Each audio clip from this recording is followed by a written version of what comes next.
Chapter 69.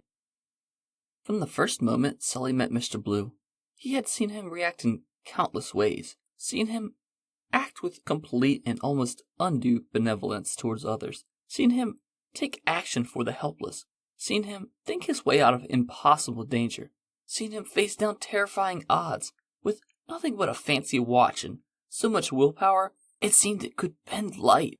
However, he'd never seen Mr. Blue completely speechless until now. The Time Lord in the cobalt suit turned back to D3 with his platinum eyebrows raised so high they could be at attention. "What did you just say?" D3 looked up at him, surprised.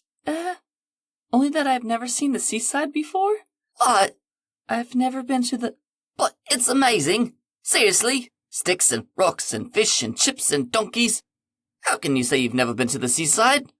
Because I've never been to this... Oh, bollocks. Next time you'll be saying you've never been to the Isle of Man. D3 stared at him in silence. Mr. Blue's eyebrows raised even further. Oh, does that work?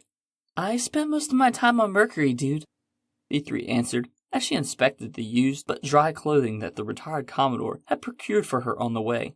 Sully wrapped himself in the new woolen sweater he'd gotten at the second-hand store before it closed. It smelled of old cats.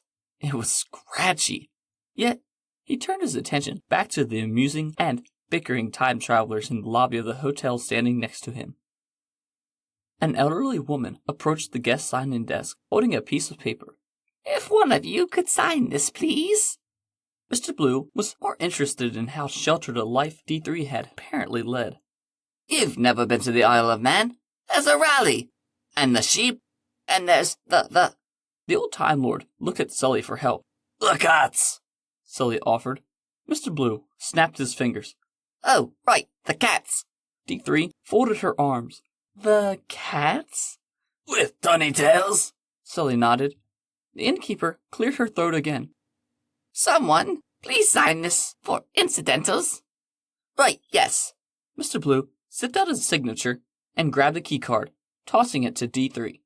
The time-traveling trio headed up the stairs as the elderly woman called after them. "I can't make out the signature, sir. What's the name?" "Kapazila Traveler." The innkeeper shook her head, calling after them once more. "What?" Upstairs, in their tiny, rented dorm, Mr. Blue set his jaw with finality. "Right, we're going to the seaside, and then I'm going to take you to the Isle of Man." D3 was accustomed to much warmer temperatures, so after changing into the used but dry clothing and some trepidation, she asked, is it gonna be cold?" "Blisteringly," Sully muttered. "Of course not." The Time Lord shook his head. Sully nodded at D3. "All right, well, probably." Mr. Blue conceded. "But it'll be character building."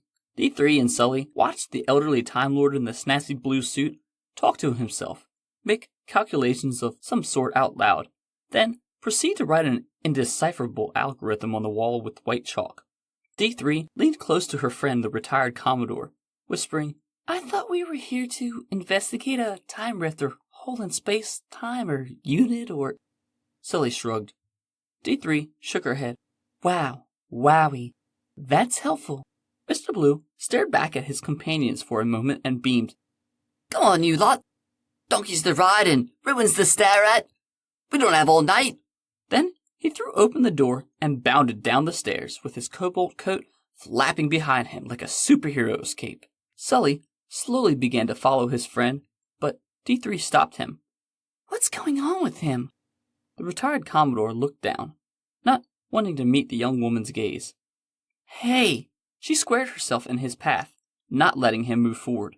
Mr. Blue suddenly has a second wind or something. He's not usually so, I don't know, energetic. What's going on? Why is he like that all of a sudden? The retired Commodore let out a pained sigh. "He doesn't have much time left."